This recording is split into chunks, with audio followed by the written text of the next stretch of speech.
तेरे दरबार में मैया दीवाने रोज आते हैं। तेरे दरबार में मैया दीवाने रोज आते हैं। तू भरती है झोलियाँ उनकी, तू भरती है झोलियाँ उनकी, वो सर झुकाते हैं। तेरे दरबार में मैया दीवाने रोज आते हैं।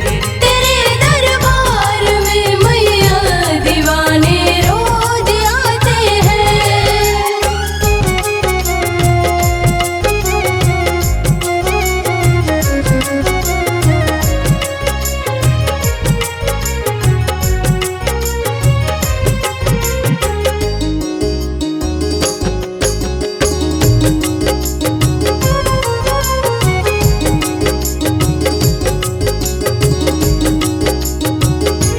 ओ माँ बिगड़ी तो सबकी बनाए, कोई खाली नजर से जाए।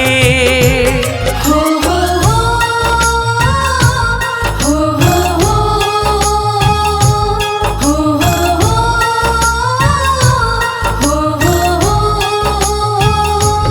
ओ माँ बिगड़ी तो सबकी बनाए, कोई खाली नजर से जाए, कोई खाली नजर से जाए।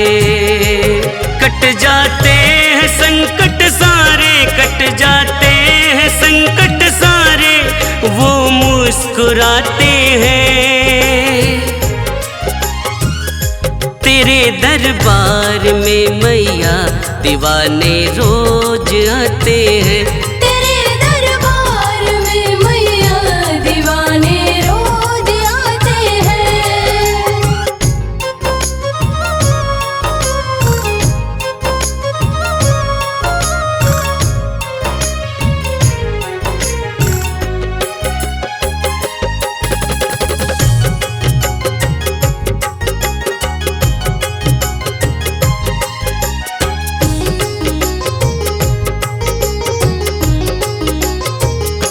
ये दिल का दुखड़ा मैं किसको सुनाऊं, तू बोल न माँ कहाँ जाऊं।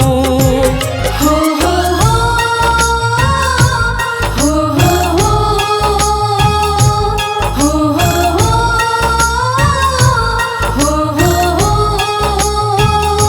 ये दिल का दुखड़ा मैं किसको सुनाऊं, तू बोल न माँ कहाँ जाऊं, तू बोल न माँ कहाँ जाऊं। कर दो रहम माँ मुझ पे, कर दो रहम माँ मुझ पे, दिल की सुनाते हैं। तेरे दरबार में मैया दीवाने रोज आते हैं।